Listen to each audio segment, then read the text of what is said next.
Our next speaker is, I'm sure all of you, well, everybody in this room has had a situation. You blow the whistle, everybody comes to center circle, and then you got to get the talking stopped, and the screwing around stopped, and the horsing around stopped. I know a few years ago when I was in Colorado, I did some Air Force games. And Frank Serratore was saying that one of the advantages to being in a service academy is that when he blew the whistle, everybody shut up. They had to. Discipline, baby. Here's a coach who I suspect when he blows the whistle, the guys listen. They better listen because he's got the creds. Dan Bylsma played a long time in the NHL, 429 games in the show. He was a great player in college at Bowling Green.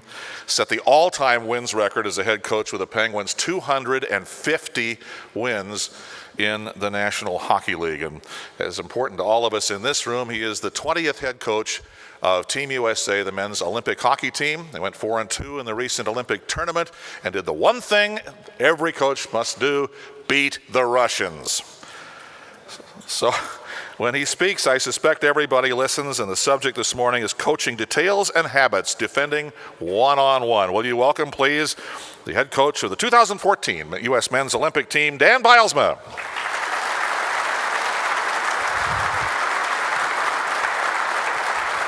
Thank you. Thank you. Am I live? Can you hear me? Yeah, you're on.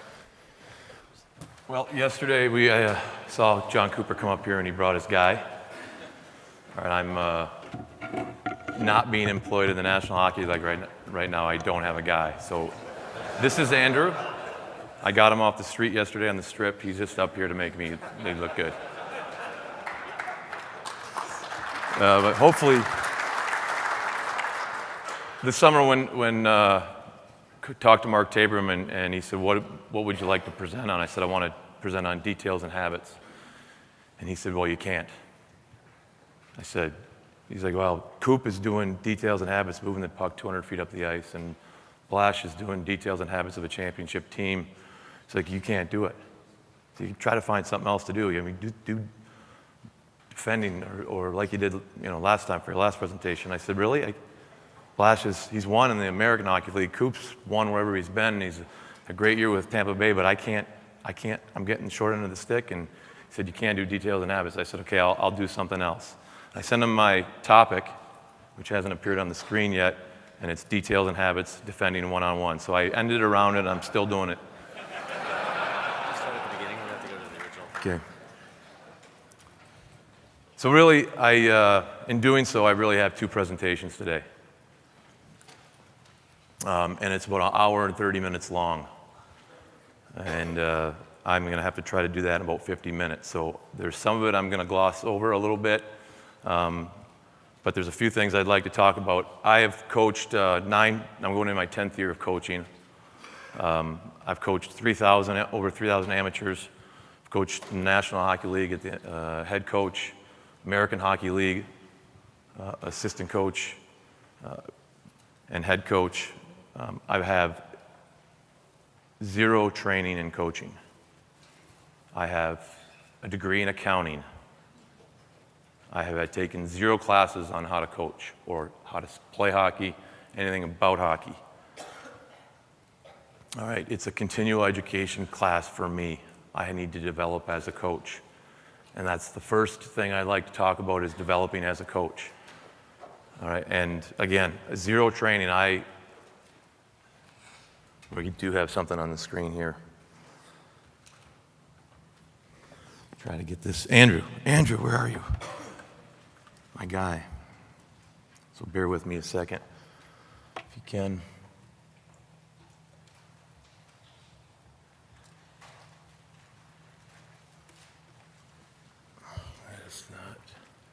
We're not at the right clip here, so.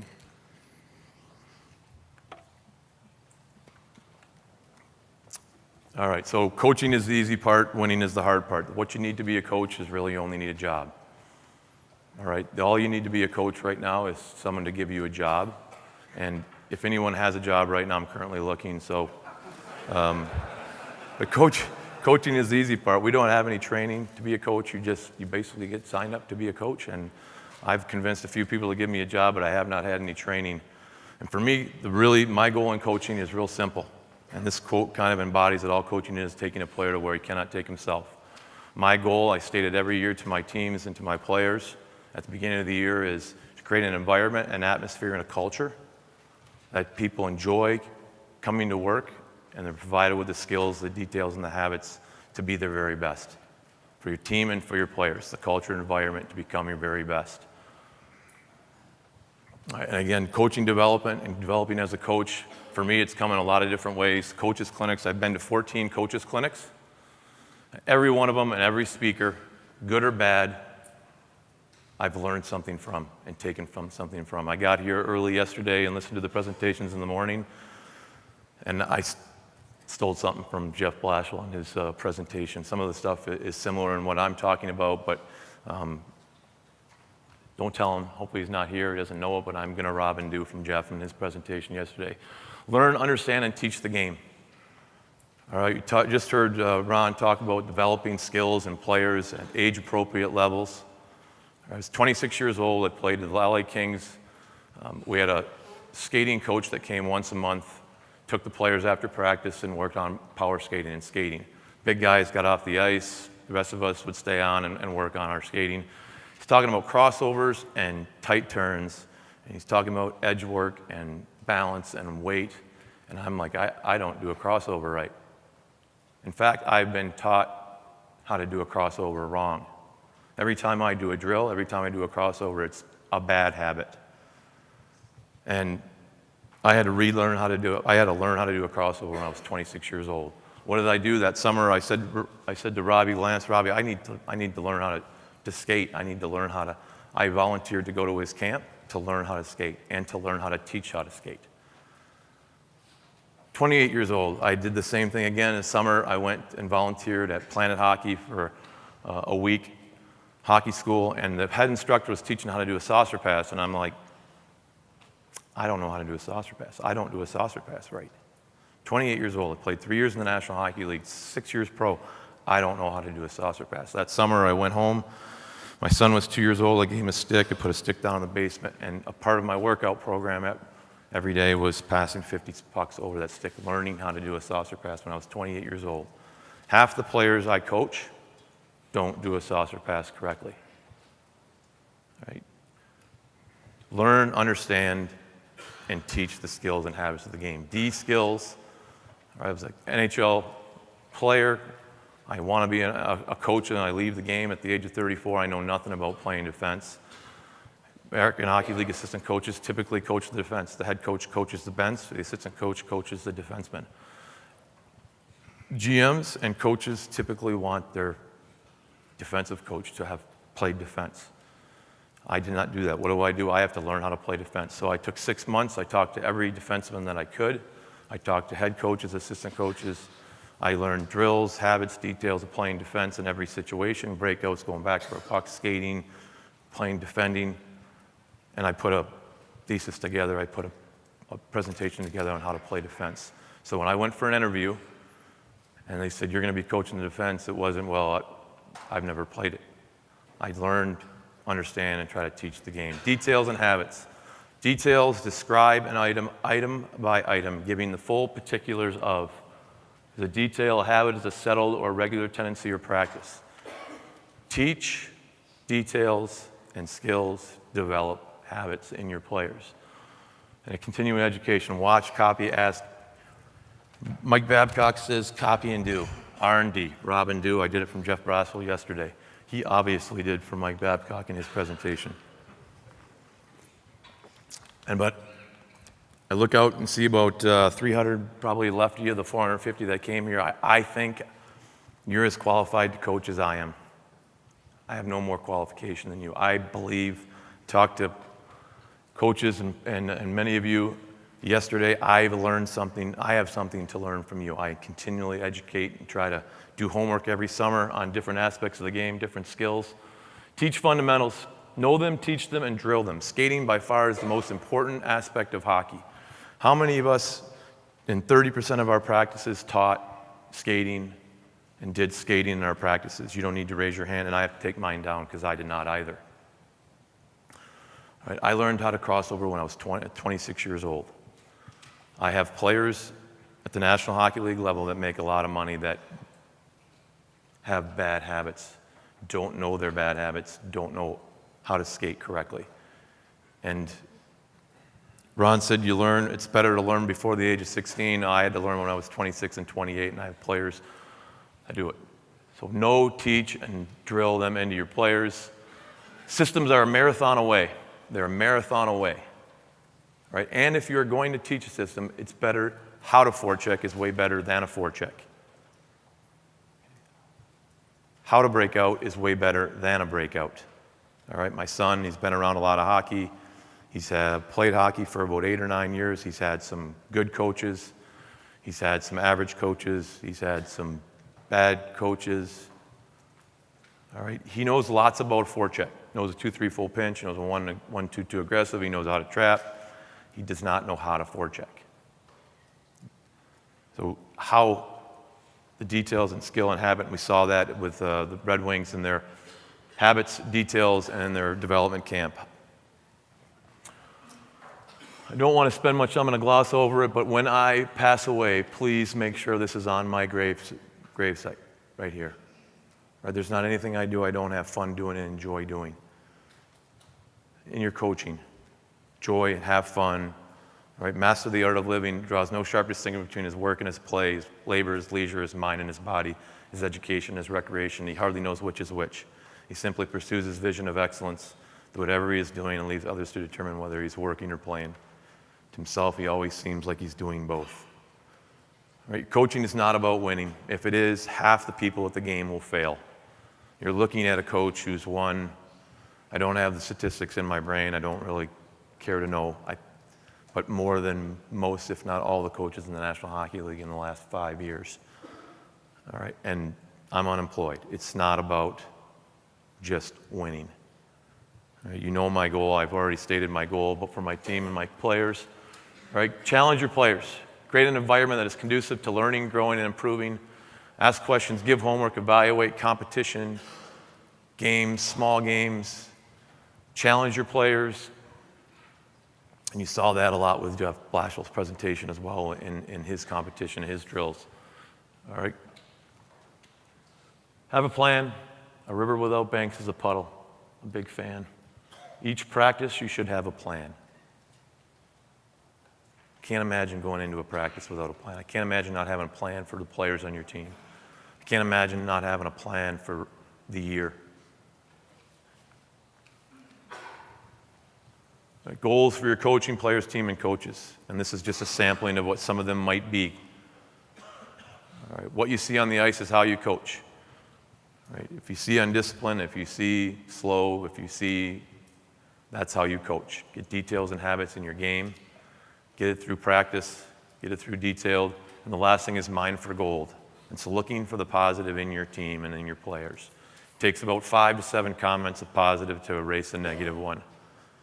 All right, if you come to a practice and we talk about our core habits and details and you see our drills and what we're trying to accomplish, it's middle lane drive, pass off the pass. If there's a rebound and a goal, you're going to see one coach have a conniption fit. Like POP, awesome, great job, slapping on the ice, high five. That's what we do. That's how we play. All right, when we do D-counter shots, you're going to hear our details and habits. All right, inside the dots, feet up ice, execution, reception from our D, and you're going to hear over and over again, you're going to hear our coaches looking and mining for goal and how we play. Probably the most important of the first bit of my talk here, the practice points. Every drill has a purpose and it's done for a reason, and everybody should know. Use the dressing room to go over your practice at least the first few drills. I don't understand why we go on the ice, anyone would go on the ice, warm up for 6 or 7 minutes, talk to the players for 5 minutes, and you just spent 20% of your practice doing very little. Consistent core drills, name them and know them. All right, warm-ups, what's the purpose? How can you use it? You have 6 to 8 or so core drills, maybe 10 core drills that your players know. They instill your habits and details and how you want to play and what do you want to give to your players. And then you have about a 20% of new drills to add some variety. There's an ex-player of mine in this room right here today. I'm not going to make him come up here. But if we went on the ice today and we said we're going to do Philly Phantom, 6-man scramble, and then we're going to do D-counter shots and face-off shots. He'd be able to come here right now and go over the details and habits of every one of those drills, why we do them. All right, Tim Hunter, start at the red line, you go up to the blue, stop, back into D-zone and stop. First on puck, eliminate the coach. We're coming out of D-zone coverage, 5 men together. Down the ice, execute, shot, whistle, neutral zone transition, D habits inside the dots, D to D, post, wall play, support, attack, shot. Track your puck down, back to the point. He would know, pretty sure he would know all those. Sully, you ready? And those are your core drills. We use it as a warm-up. You're 5, we're 12 minutes in, we're 10 minutes into practice. We've done skating habits, we've done skills and details, we've done our core drills, how we want to play it. All right, when examples of skills and drills show up in practice in a game, stress and talk about how doing so, particular drills allow the team and player to have success. All right, when we have a pass off the pads, a middle lane drive, how we enter the puck, you're going to get reinforced on how that adds to our team, our game, your game. All right, use the ice, full ice, half ice, small games, work to rest ratio, team drills, positional drills, and skill drills. All right, I think 50% of the drills that we use with the Pittsburgh Penguins were half ice. When I coach a team of 16 kids or less, I have a hard time really using the full ice to its potential with that few players. I find it much more of a challenge. Small ice, half ice, small area games. Small area games, I would say a majority, 80% of our drills are a competition or a game. Whether it's a small area 2-on-1, counting your goals, whether it's defend away from the puck, game, if it's a 3-on-3 activator, there's always a competition. There's always a small area aspect to the practice and to the drills that we do. Team work to rest ratio. I don't know why. I don't skate my teams. I don't bag skate my teams. I watch young kids go around the ice doing 2 laps or 3 laps on the whistle and between drills, and I see them go roughly 60%. I see a lot of bad habits skating around. You're training a bad habit. They're doing it right or they're doing it wrong. You're training at 60% and you're training slow. Work to rest ratio is huge in the speed of your team and into the number of times they get to do a drill. 1-to-1, 15 seconds on, 15 seconds off. There's 20 players on the ice and 2 players are going. It's not a very good work to rest ratio. So it's a huge aspect of practice and planning for practice. Team drills, positional drills, and skill drills.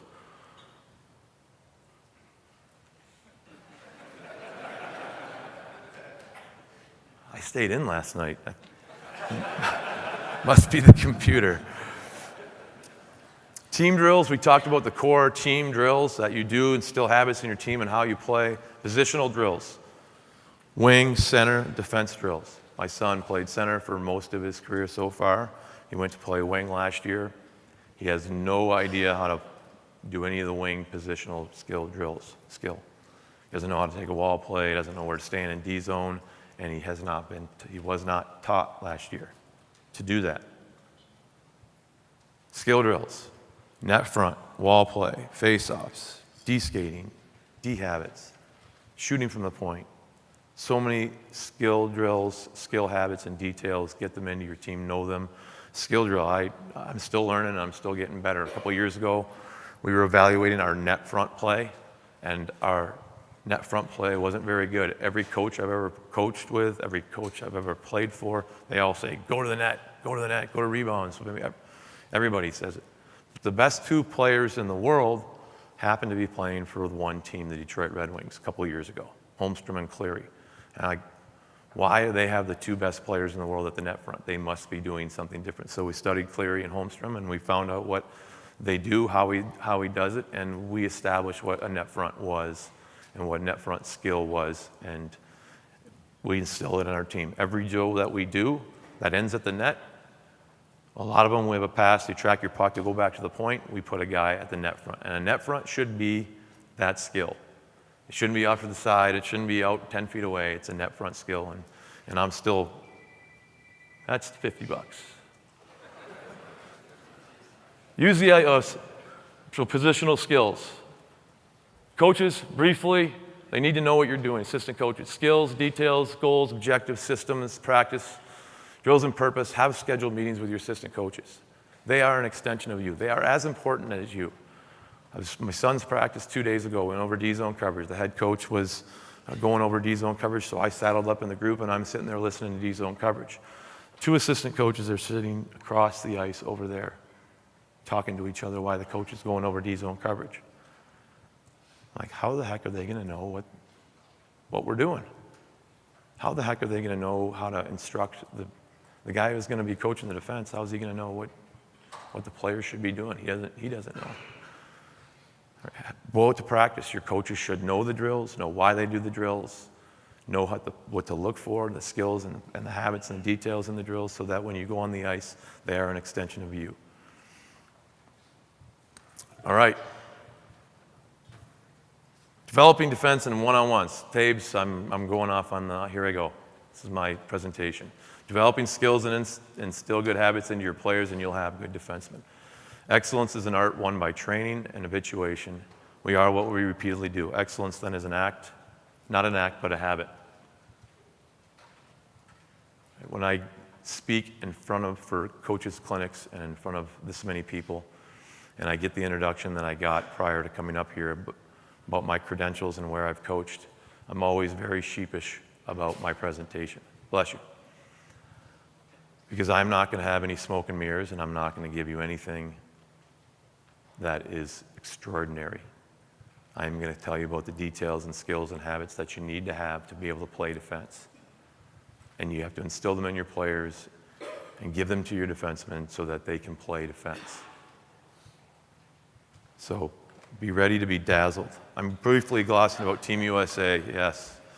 Team USA, obviously a great honor and privilege for me to be able to coach the 2014 Olympic team.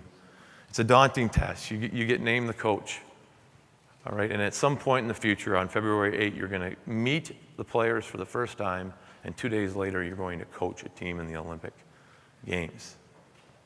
And hopefully you get to play the Canadians for the gold medal or the semifinal game or whatever it is. We like to have details and habits in our game, in our team. When you have 2 practices and you play a game, you don't have a prayers, hope, and hell to establish the details and habits in your team. So just want to mention it briefly. In picking the players and looking at our roster, it's pretty easy to see Zach Parisi is going to be on the team. He's the best player. Ryan Suter's the best player. He's going to be on the team. But when we're talking about picking players for the team, skill is one thing. But do they have the details and habits in their game to play how you need to play? And if they have skill, but they don't have the details and habits, it's hard to include them. Justin Falk, John Carlson, great players. What are their details and habits in their game? So picking the team, I'm going to gloss it over that. There's lots to talk about with Team USA. If you want to ask a question about that and that process, I'll be happy to answer on it later. Foundational skills for one-on play: skating, stick play, positional, physical, and communication. Skating. Skating will always come back to the basic fundamentals: hockey position, knee bend, stride length, power, edge work, and balance. Right? This is not a presentation on skating and how to skate defensively, but they're necessary skills and habits for defensemen to be able to play and defend one-on-one. Backwards C-cuts. Backwards C-cuts. Limit crossovers. All right, crossovers are lateral movement. They're not for skating backwards. C-cuts. Pivots. All right, pivots forward to backwards, backwards to forwards, in one direction and changing direction. Bless you. One more time. I'm not going to give you an... All right, it's pretty simple. You have a forward foot and a backward foot. All right, forward foot and a backward foot, and you have a pivot in between. There's no crossover there. All right, it's a necessary skill to have. You got to get in your players in order to play defense, both in one direction and changing direction. Agility, tight turns, and balance. All right, we'll see some of those things in the drills that we've done with our players. Skating habits must be done 21 times to form a habit. I don't know if there's any science to that. 21 times to form a habit. I've read it. I've heard it. All right? 21 times to form a habit. I skated crossovers way more than 21 times the wrong way. I had a bad habit. I wasn't 16 years old, I was 26, I had to try to change it. You can teach an old dog tricks, but it's a challenge. So get the habit, the skill, make sure they have it in their game before you go on to any one-on-one defending, and trust your skating. Last year, my son's team, it was U14, AAA, I asked their defenseman, I said, how many times did you do one-on-ones last year in practice? I don't know if we did them, coach. I'm like, you sure? How many times? I watched a lot of practices, so I kind of knew the answer to the question, but how many? He's like, I said, so Ryan Hagg's coming down on you. Ryan Hagg's the fastest guy on the team. I said, what are you thinking? They're like, I said, be honest. He's like, well, we're scared. I said, you have to be able to trust your skating to play defense. Your backwards has to match the forward coming at you. You have to be able to match Sidney Crosby's seed coming at you with your skating. You have to trust your skating with the details and habits you have. All right, the rinks are for you to maybe draw upon in some of the drills that you see here. All right, we talk about eliminating crossovers when we're defending, and this is why right here. Ryan McDonough is an excellent hockey player. He's an awesome hockey player. But here's crossovers going the wrong way. They're a lateral movement. When a crossover and Sidney Crosby sees that, you're going the wrong way. I apologize to Ryan for exposing him like that, but take him on my team any day.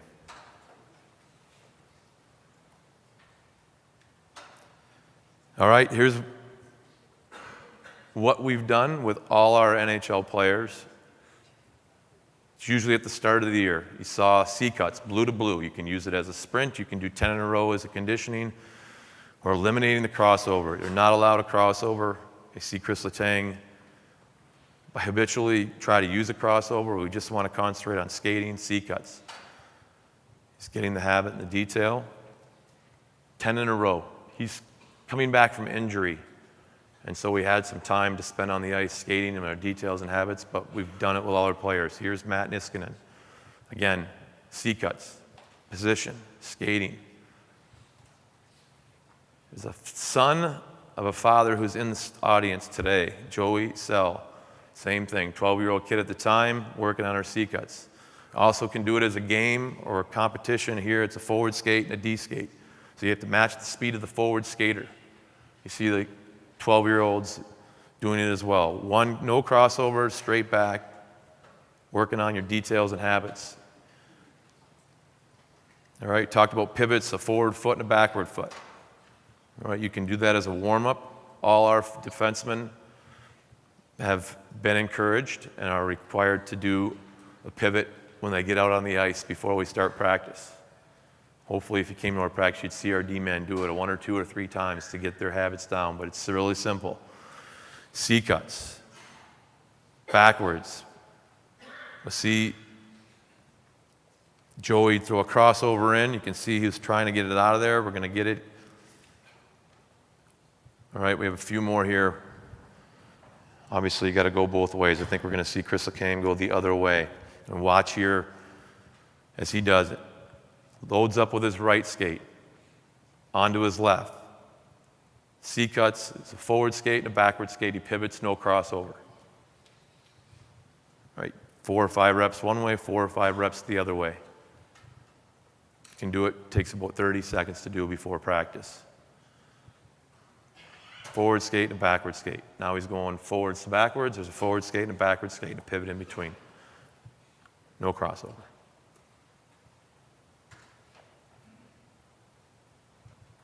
I should have cut this out, but it's too fun to watch. It's too good. It's a great skater. Loads up on his left, pushes to his right. C-cuts, pushes forward skate and a backward skate with a pivot. All right, this is the best drill I've ever found to get that movement in a player. So if you're teaching or you want to try to get the habit, it's literally 10 and 2. It's a Sidney Crosby or an Alf Dahlin. This is what they did offensively, but it's a forward skate and a backward skate with a pivot. So if you want to get that in your players, this is one of the best ways to get that skill and habit. Now we're changing directions, pivoting, changing directions. Again, you got an old guy who's a little stiff and rigid, but right now he's on a forward skate on his right skate, and now he's going to put his left skate down as a backward skate and C-cuts back. We eliminate the crossover when we do this drill so that we focus on the C-cut out of the turn. Again, backward skate, pivot, open up. Again, there's edge work, control, but we're working on our habits and details of our skating. Here's Joey, a 12-year-old, and working on it. Hard C-cut at the top, back. Had to show him. A little bit of instruction, second time through. Even in second time through, he's gotten much better. He's got his detail and habit in his game. And now we're going to watch Matt Niskanen, and this is what it looks like when you're really good at it. Load up, pivot, push, C-cut, great edge work, great angle, load up. All right, when we see him in the game here coming up shortly, all right, you're going to see all this detail and habit in his defending. Another way to get pivots. Again, it's 12 and 6 for Joey here. You can do it at 12, 3, 6, 9, and 12 again, but he's pivot and open up right there with no crossover. Pivot at the top, pivot at the bottom. You can do it at quarterly as well. Agility, skating, and we add stepping over the stick. It's change of direction, pivot with agility.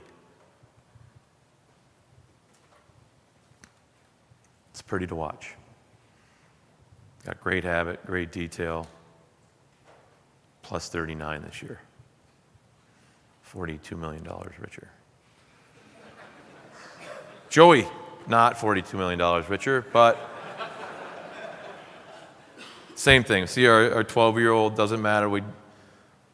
Again, it's working on agility. This is a forward skater. This is my son.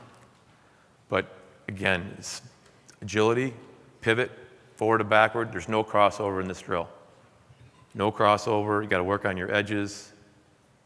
All right, we've got to see Matt Niskanen do it. It's a great sight, great edge work, power, pivot, open up, push.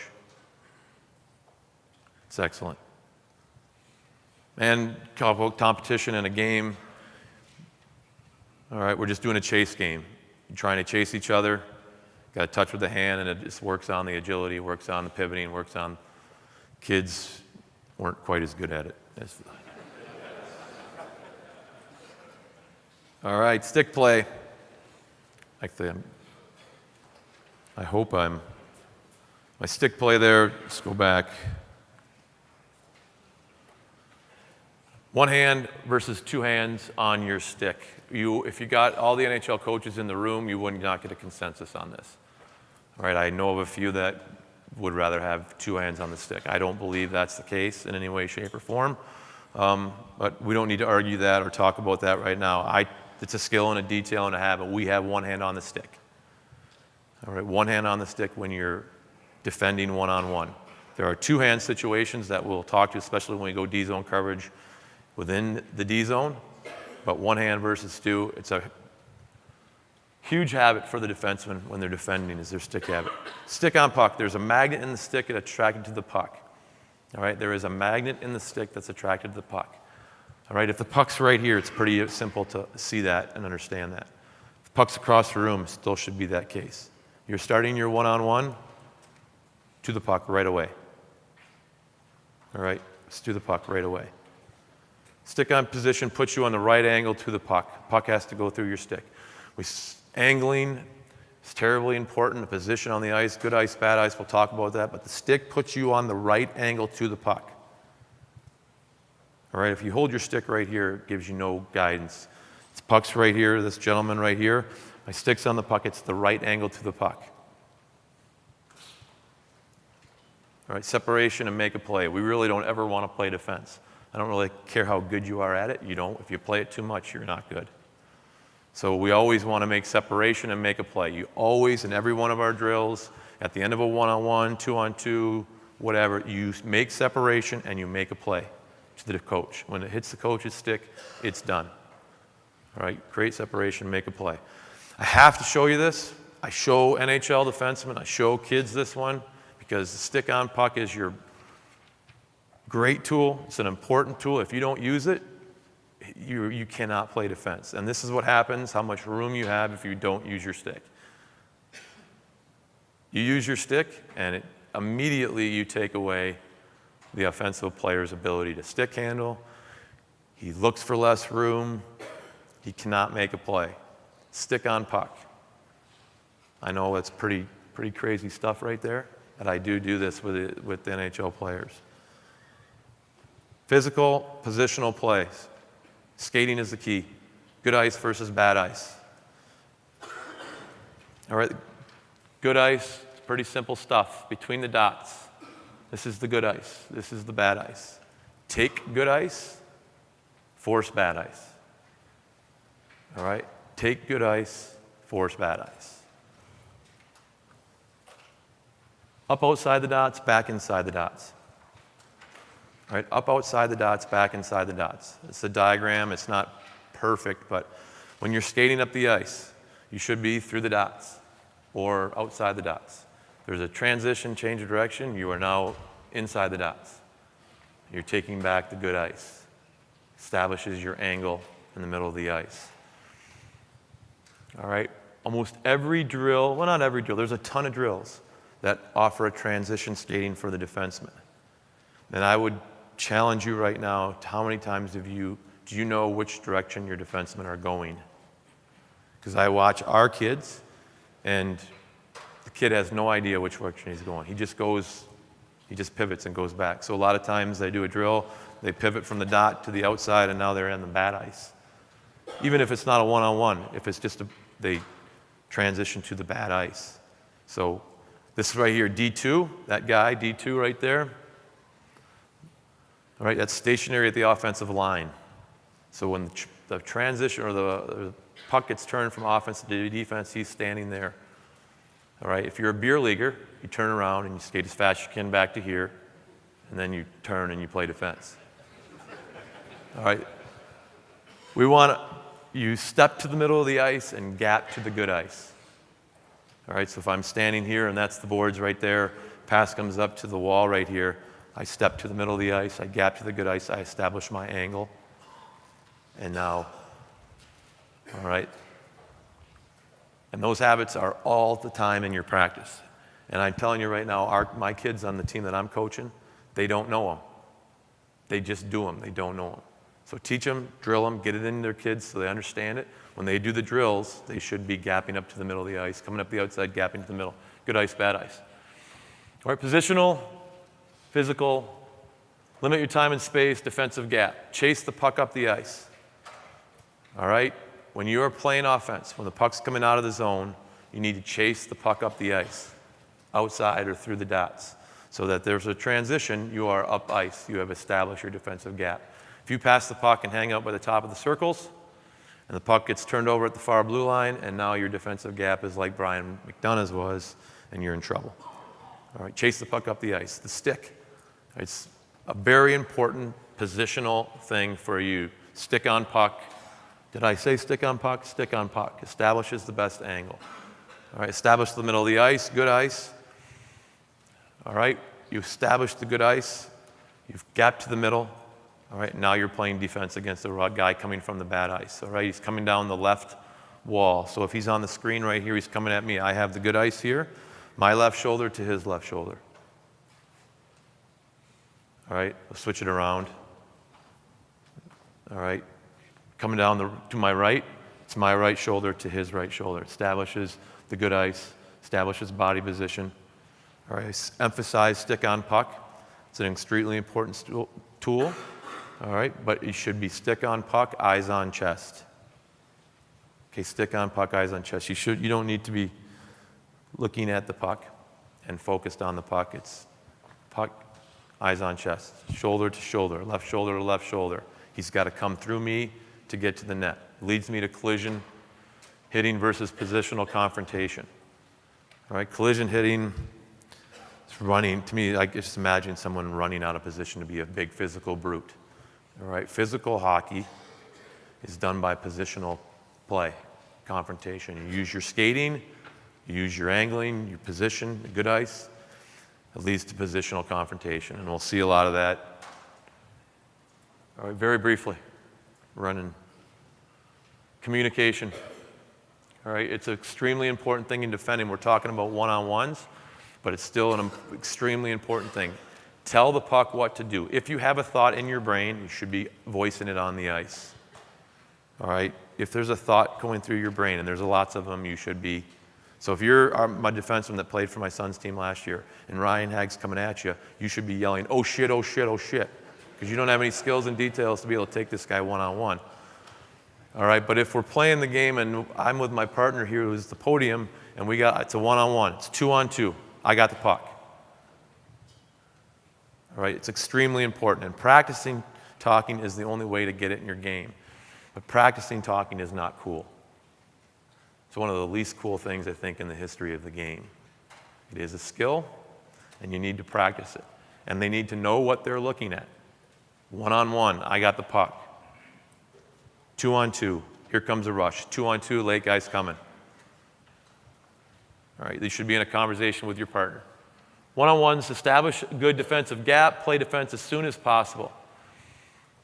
All right, we do not want to play D back at our goalie. If we can defend right now, we want to defend right now. We have to be able to gap and skate to do that. So defend as quickly as possible. You have to trust your skating, stick on puck, good ice. Take good ice back towards the middle.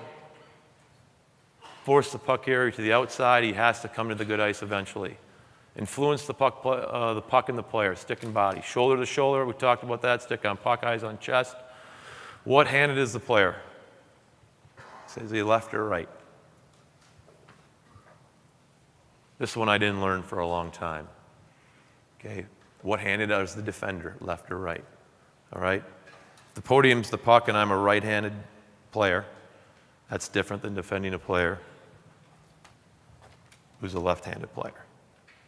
So when a guy's coming down on you, if you don't have any idea whether he's a left or right, or it really doesn't dawn on you, you're handicapped about playing. Right? If it's D-zone coverage and you're playing one-on-one, same thing. Left-handed, right-handed player and left-handed player. If you come play defense on a right-handed player over there, it's a lot different. All right? If you guys want to do a 15-minute skill session right now on how to play defense, I'd get you on the ice, talk about your pivots, crossovers, your details, your skating, left and right, stick on puck, and all that stuff, and I can totally screw you up in about less than 15 seconds or 15 minutes.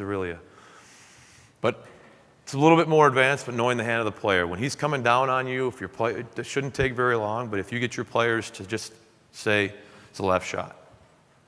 All right, I'm defending one-on-one. Steve Sullivan's coming down on me. He's a right shot. Okay, so if you just build that habit to your players, they should be talking about it in their brain. They should say it. All right, Dan Bylsma's coming down on me. It's a left shot. All right. Don't do skate back to the goalie, crossover, defend, Ryan McDonough style. Defense playing forward, going forward. That is the wrong direction. All right, hold the stick in two hands, swing at the puck. We can argue about that if you want, but one hand, stick on puck. Stick to puck. Swinging off balance, it's a one-time event. You're in trouble if you try to swing, so it just should be a magnet to the puck. All right, we're looking at National Hockey League players here defending one-on-one. All right, Olli Mata, offensive blue line. He steps to the middle, crossover, establishes a good gap, stick on puck. Okay, we have help from the forward tracking back here, but we're watching Olli Mata right here. C-cuts, stick, gap, inside positioning, left shoulder on left shoulder. All right, so here, oh no. That'll be a real bum. So there he is. This is the overhead of the same clip. All right, there's a change of possession now coming out. He steps to the middle of the ice, establishes a gap, and takes a good ice. Uses a C-cut to take a good angle. He's got shoulder on shoulder, good stick, plays defense at the blue. Again, here's Matt Niskanen. Details, habits, skating, no crossover, C-cuts, leading with his stick. He's got the inside of the ice.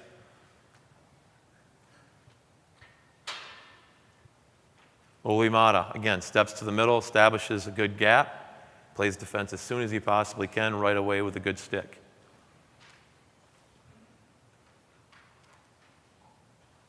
He's overhead of that again. He steps to the middle, crosses over to got the middle of the ice to establish a gap, and then it's C-cuts. Got watching Matt Niskanen here. If you watch his skating habits and details, it's a lot similar to what you saw in the simple drills. Puck comes here to the offensive player. He's got the middle of the ice, a stick on puck. It's a lot harder because he's a right shot, so he's come across his body, but he's got a stick on puck. He's C-cutting. He establishes the middle of the ice. Guy pulls up. He pivots, stops. He's got the middle of the ice.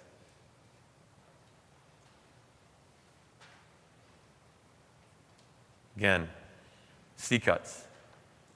Pivots. He's got a right-hand shot. Stick on puck. He pivots, open up, no crossover. Guy stops out, runs out of room. It's a physical confrontation now.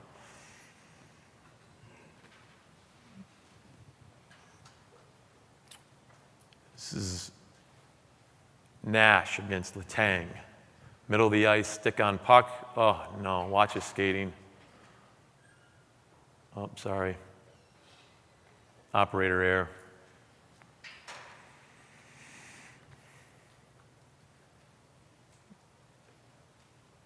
So we're watching Letang, C-cuts, stick. Again, balance, agility, he comes to the middle. It's a physical confrontation. Another one for Matt Niskanen. Okay, this is positional hitting.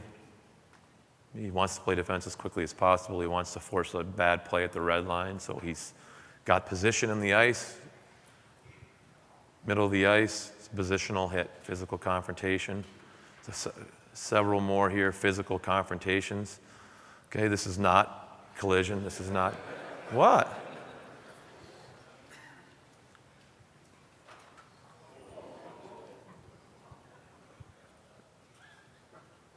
We're going to see it again. Okay, good look at Brooks Orpik right now. He's got position. It's not running.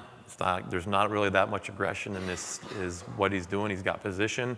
Kreider makes a mistake of cutting back.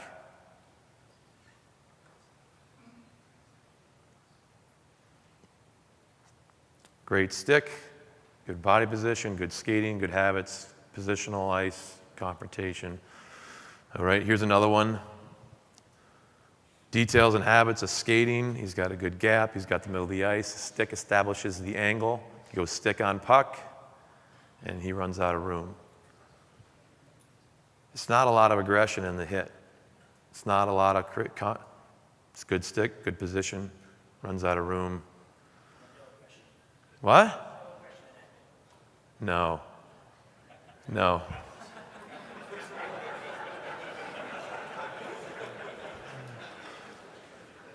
All right.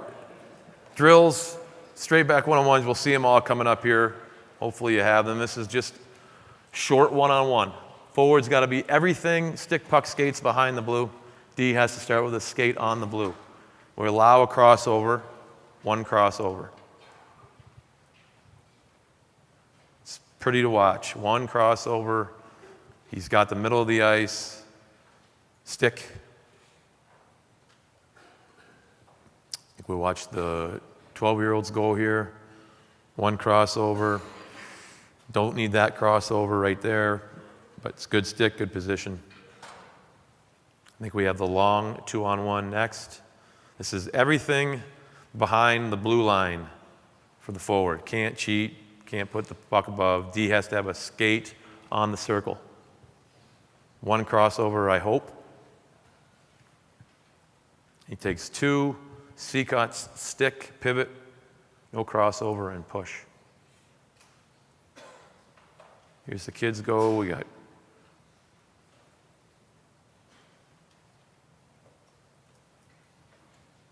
Joey should have flattened my son. All right, this is a Charlie Huddy. I called it Charlie Huddy because Charlie Huddy hated this drill. So we got the drill named after him. But it's the top of the circle for the defenseman. The forward has to have everything behind the bottom hash mark. And depending on your age level and the skill of your team, you may want to adjust this for the defender.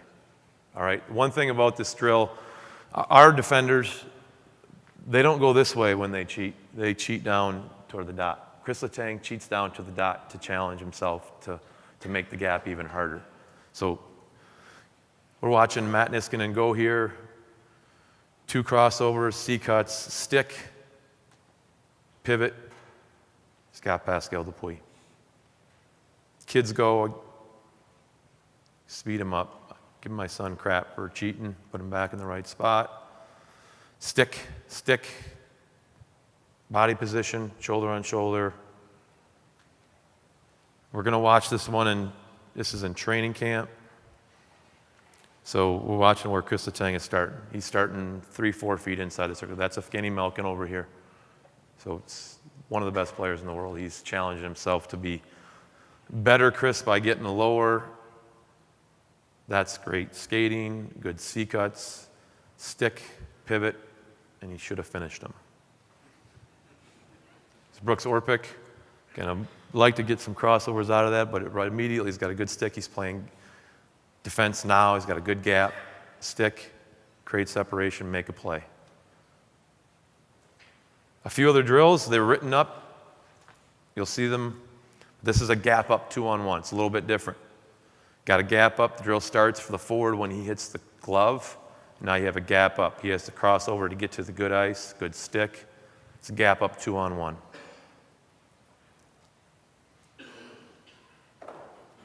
Again, sometimes you have to adjust the drill based on the skill level of your team. You see Joey's got plenty, he gaps up, crosses over to get to the middle of the ice. He has to adjust his skating because of the speed of the player. Good stick. This is around the horn, 1-on-0. You pass, take the opposite line coming back at you, 2-on-1. Stick, good skating, C-cuts, good habits. If he goes to the net, he's got to come through you. Those are the drills that we just watched. Defending 1-on-1, defensive zone. Quick, limiting time and space, smothering. The Detroit Red Wings had Rafalski and they had Lidstrom anchoring their defense. They did not have a physical group, but they were considered the toughest team to play defense or to play offense again. They were smothering.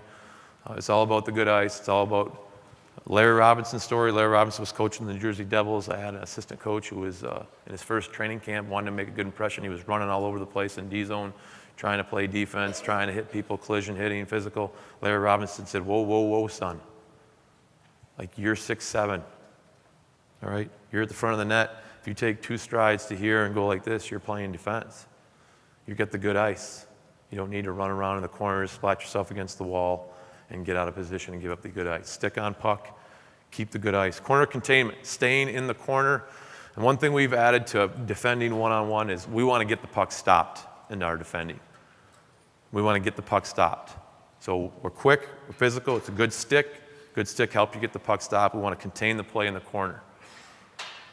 All right, deny the back of the net, deny the seam. Corner containment. 1 hand versus 2. All right, we lead with 1 hand, stick on puck. Get in a confrontation, we go to 2. Hack and whack. All right, on the hips, control the player. Whack at his feet, you'll never get a penalty. All right, puck gets free, you go stick on puck. On the hips. All right, whack. Take control of the situation. Always step back to the middle of the ice. All right, we don't want to defend getting in the corner, get up against the wall, trying to pin the guy there. Puck gets loose and he squirts by us. Get in the corner, you're physical, step back to the middle of the ice, whack, contain in the corner. Again, puck battles, create separation and make a play. You're not done, get the puck, create a play. Boxing out front of the net, I just wanted to mention it.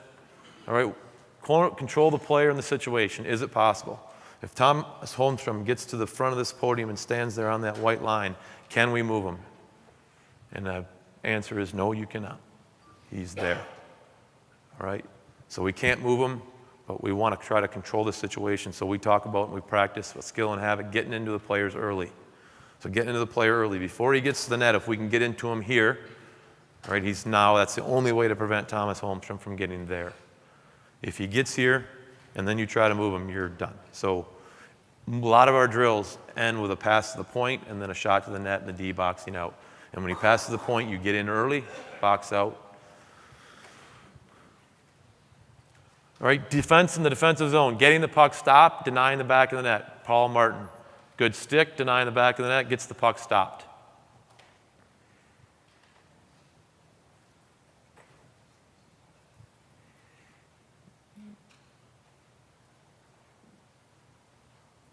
So this is hack and whack.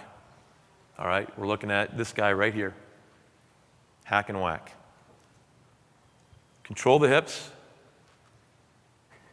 Whack the feet. Control the hips. Okay, control the defender. Okay, control the situation. Hack, whack.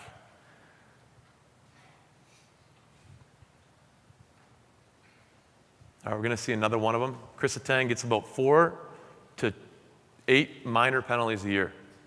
He does not get penalized very much. So he's coming in here on the hips, whack. So probably a little high for the whack. But he got away with it. It's okay. On the hips, create separation, make a play. Find the puck. Sully, that was you, I think. Again, we're controlling the hips, quick, physical, control the hips, create separation, make a play. D-zone coverage, one-on-one. Okay, it's a 1-on-5 drill, 2-on-5 drill, 3-on-5 drill. It's really beside the point. We just want to watch the one-on-ones that happen. First one's going to be here, the second one's going to be here, the third one's going to be here. Watching for the skills and habit. This is a training camp. This is a foundational drill for our team, but it's stuck on puck, close the gap, physical. He should be stepping back to the middle of the ice right now, not getting stuck on the wall. Here's Matt Niskanen going in the opposite corner, stick on puck. Create separation, make a play.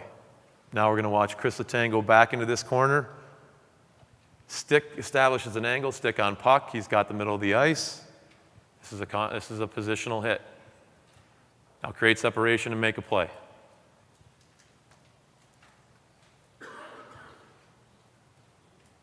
All right, boxing out early. Robert Bertuzzo. You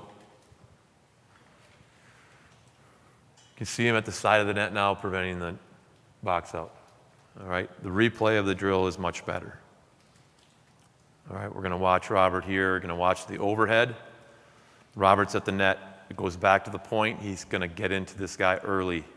Now, gives the D-man or the goalie the lane and vision of the puck, and he's denied him access to the net. Box out early. Get into the guy early. We're going to watch.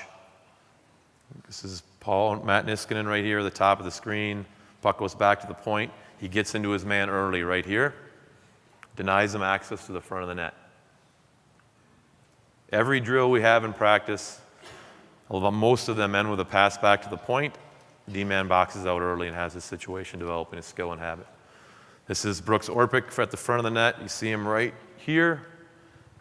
He goes back to the point. He gets into his guy early. He allows the goalie to see the puck the whole way. Defending one-on-one.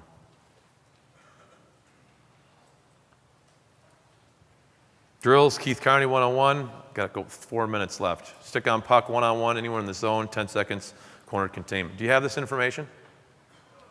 Yes or no? Are you going to get it? Okay, you're going to get it. Good, because that's why I'm not going to explain it. You have that. It's Keith Carney. It's 3 one-on-ones. This is the setup. Okay, F1, F2, and F3. Coach dumps the puck in the corner. We'll watch it. It's a D-man, a forward going in and one-on-one. Ends with a separation. You make a play to the coach. D comes to the strong side post. That's when this forward with the puck starts. Get one-on-one. Create separation, make a play. D-man heads out here. When he touches the goal or the circle here, the forward behind the red line can go, and he's got a third one-on-one. All right. See this stick on puck one-on-ones?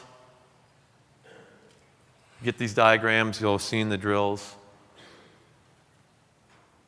All right, here's the Keith Carney one-on-one. It really is Mike Babcock one-on-one. Okay, first one-on-one. Puck gets dumped in the corner, follow him in, stick on puck, create separation, make a play to the coach. When he gets to the post, the next one-on-one, stick, deny the back of the net. What? Create separation, make a play. Third one-on-one, he heads up to the bottom of the circle, can put a glove there, and he accepts the third one-on-one. That's a big guy and a little guy. All right, create separation, make a play to the coach. All right, this is in training camp. This is a foundation. We do this drill quite often. We're watching one-on-one starting right here, Ben Lovejoy and Eric Tangretti. Into the corner, follows him in. His stick should be on the ice, but he's immediately on the hips. Hack, whack, control the situation, stick on puck, deny the back of the net, stick, create separation, make a play to the coach.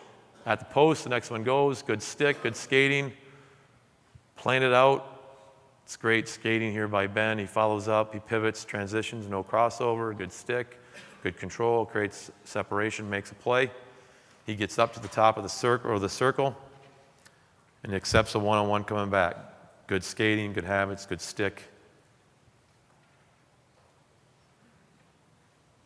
Keith Carney one-on-ones. It's a great drill.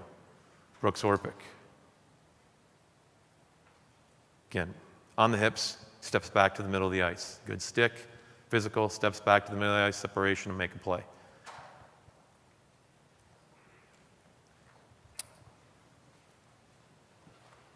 Stick on puck one-on-ones. In zone. So the yellow guy is defender, the gray guy is offensive player. Coach spots a puck, one-on-one. Stick on puck. Clearly, it's in the defender's favor, this drill. Sometimes the D guy is going to get the puck and be able to do something, but it's stick on puck, habit, and detail. All right, if you think it's not important to use your stick, you watch this drill right here, you say this is a simple drill. Okay, tell the defender he can't have a stick in his hand. And then have them do this drill. And they'll immediately find out how important a stick is. If you got it in your hands, you better use it. Stick on puck. And just to prove that there is a right shot and a left shot difference, okay, this is a right shot, he's a little aggressive, and he spins to his backhand. I put it in there because it's my son going BD. Corner containment one-on-one. All right, it's 10 seconds in the corner containment. It's details, habits for the defender. Offensive guys controlling the puck. After 10 seconds, you blow the whistle, and then the offensive player can go to the net and score a goal, try to score a goal. So with blowing the whistle, tries to go to the net, stick on puck, always ends either in a goal or when the defender gets the puck and passes to the coach. On that second whistle, the other corner has a group going. Here it's the young kids, they're going 10 seconds, corner containment. Habit and detail, keep them in the corner, blow the whistle after 10 seconds to go to the net. Stick on puck by Joey.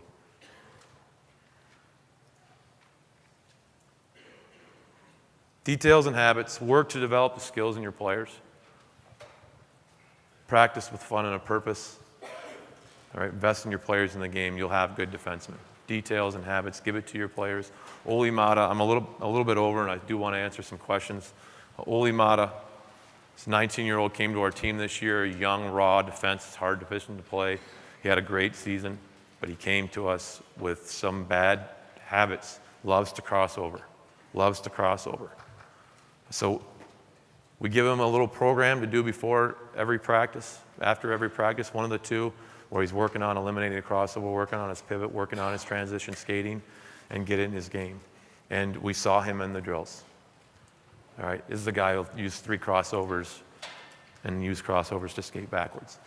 All right, develop the skills, give them the skills and habits to defend and play. You'll have good players. Thank you very much.